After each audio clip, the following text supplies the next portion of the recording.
Assalamualaikum warahmatullahi wabarakatuh. Shalom, Om Swastiastu, Namo Buddhaya, salam kebajikan. Selamat siang dan salam sejahtera untuk kita semua. Yang saya hormati para dewan juri dan para hadirin yang terhormat. Marilah kita panjatkan puji serta syukur atas kehadiran Tuhan Yang Maha Esa. Karena berkat rahmat dan karunia-Nya, kita semua dapat berkumpul dalam keadaan sehat walafiat dan dalam keadaan berbahagia. Sebelum itu, izinkan saya untuk memperkenalkan diri terlebih dahulu. Saya Wikartika Amanda dari Program Studi Sastra Indonesia Universitas Nasional. Hadirin yang berbahagia, pada kesempatan kali ini, saya akan menyampaikan pidato mengenai bahasa kita semua, yaitu bahasa Indonesia. Izinkan saya untuk menyampaikan judul dari pidato pada kali ini, yaitu Bahasa Indonesia di Ranah Internasional. Sebagaimana yang kita semua ketahui, pada hari Senin 20 November 2023, tepatnya di markas besar UNESCO di Paris, Prancis. UNESCO, yaitu United Nations Educational, Scientific, and Cultural Organization, atau Organisasi Pendidikan, Keilmuan, dan Kebudayaan Perserikatan Bangsa-Bangsa, menyatakan bahwa bahasa Indonesia telah menjadi bahasa resmi ke-10 yang diakui oleh Majelis Umum UNESCO. Seperti yang kita ketahui juga, terdapat 9 bahasa lainnya yang diakui oleh UNESCO, yaitu bahasa Inggris, bahasa Arab, bahasa Mandarin, bahasa Prancis, bahasa Spanyol, bahasa Rusia, bahasa Hindi, bahasa Italia, dan bahasa Portugis.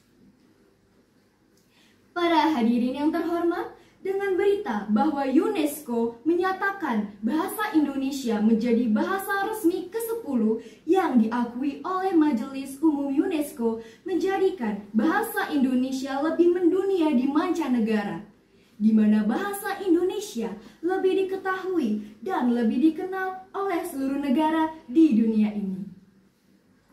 Dengan demikian, tidak mustahil jika bahasa Indonesia akan semakin mendunia karena adanya perkembangan teknologi di era globalisasi yang dapat menjadi alat penting dalam menyebarluaskan bahasa Indonesia. Saudara-saudara sekalian, salah satu bukti bahwa bahasa Indonesia telah mendunia dan akan semakin mendunia dibuktikan dengan deklarasi menduniakan bahasa Indonesia yang dilaksanakan pada Congress of Indonesian Diaspora atau CID yang diselenggarakan pada 12 Agustus 2023 di Senayan City, Jakarta. Namun tidak hanya itu, bahasa Indonesia juga telah diajarkan di 54 negara melalui Program Bahasa Indonesia bagi Penutur Asing atau BIPA.